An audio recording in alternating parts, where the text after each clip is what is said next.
اب آپ نے کسی بینک سے لون لینا ہے یا کسی ادارے میں آپ نے کوئی قسم کا کام کرنا ہے یا کسی کی ضمانت دینی ہے، جیسے عام طور پر ہوتا ہے کہ کریمنل کیس میں ضمانت دینا پڑتی ہے،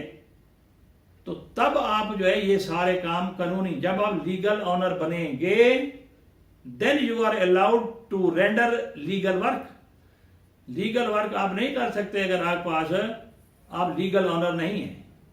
تو بہرحال یہ قانون میں یعنی ایک انہوں نے فیسیلیٹیٹ کیا ہوا ہے، اگر کوئی شخص ان پڑھ ہے یا اسے کوئی جو بھول چوک ہو گئی ہے یا کسی خاص حالات کی بنیاد پر اس نے جو اصل قانون تھا اسے آبزرو وہ نہیں کر سکا ہے، تو وہ ڈیکلریشن سیک کر سکتا ہے اپنے یہ جو سیناریوز کا جو پیچھے سرکمسٹانسز ہیں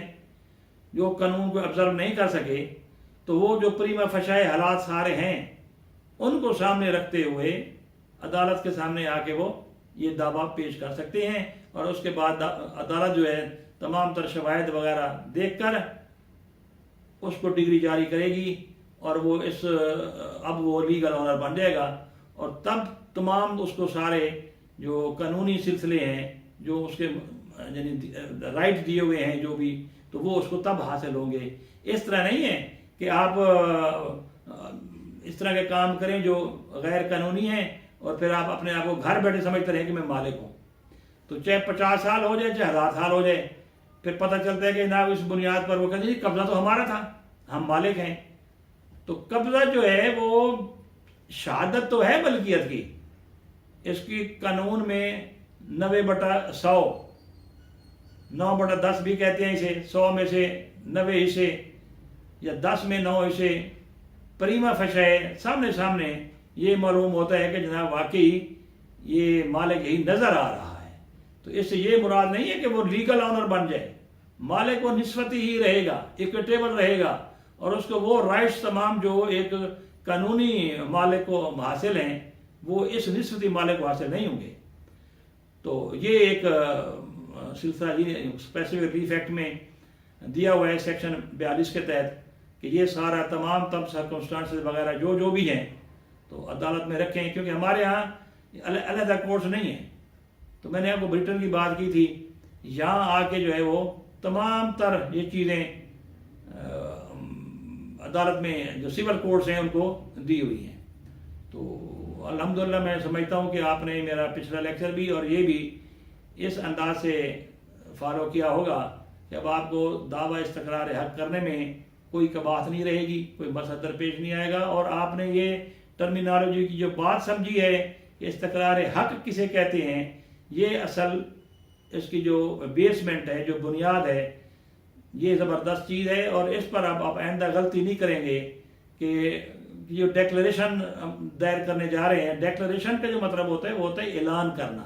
آپ یعنی اب اردو اور انگریزی کا کمپیرزن کریں تو زمین آسمان کا فرق ہے ٹرمینالوجیز کا. تو عدالت جو ہے وہ عام طور پر یہ کرتی ہے، اس کا اعلان کرتی ہے کہ جناب یہ واقعی اس کا رائٹ بنتا ہے، تو اس لیے کہتے ہیں ڈیکلریشن. تو ڈیکلریشن جو ہے وہ جو استقرار حق ہے وہ ریئل مطلب نہیں ہے ڈیکلریشن کا،